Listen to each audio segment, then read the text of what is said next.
Bienvenue pour la revue de presse proposée par la plateforme Pharmacy Lounge. Que faut-il retenir de cette semaine d'actualité en pharmacie? On commence cette revue de presse par le sujet d'actualité en pharmacie de ville cette semaine, la dispensation à l'unité de certains antibiotiques. On peut lire dans le quotidien du pharmacien que cette mesure est inefficace et inadaptée pour les syndicats. Le journal a en effet recueilli les réactions des principales forces représentatives de la profession. L'USPO et FSPF, informés en amont de cette annonce, restent sur leur position.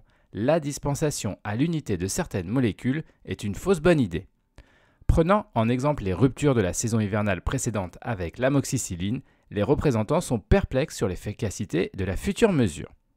Ce projet sera présenté dans quelques jours au cours des discussions sur la loi de financement de la sécurité sociale pour 2024.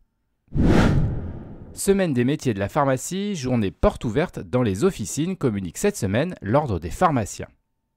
En partenariat avec l'ANEPF, cette manifestation doit permettre de faire découvrir aux jeunes les métiers de la pharmacie.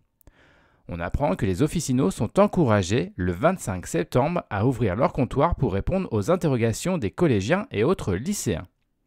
Si vous êtes intéressé, rassurez-vous, l'association des étudiants met à votre disposition un kit de présentation à télécharger directement.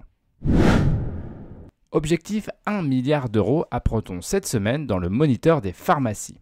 L'article « Médicaments après les prix des économies sur les volumes » reprend les propos du ministre de l'Industrie, Roland Lescure, publiés au sujet des économies de santé.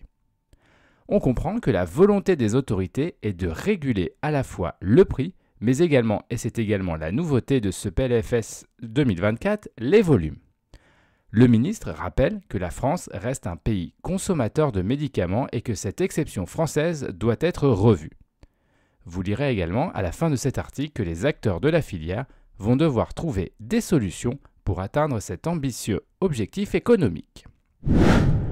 Cela devient presque un marronnier en ce début de rentrée universitaire et c'est la revue Pharma qui nous rapporte les problèmes d'effectifs en fac de pharma. On y apprend qu'il y a 471 places vacantes en deuxième année de pharmacie cette année.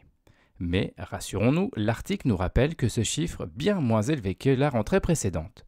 En tout cas, les différentes instances représentatives de la profession voient le verre à moitié plein en mettant en avant les actions menées pour faire venir les étudiants en pharma. Cette revue de presse vous a été proposée par Pharmacy Lounge. N'hésitez pas à vous inscrire pour découvrir les différents services de la plateforme. C'est gratuit, sécurisé et confidentiel.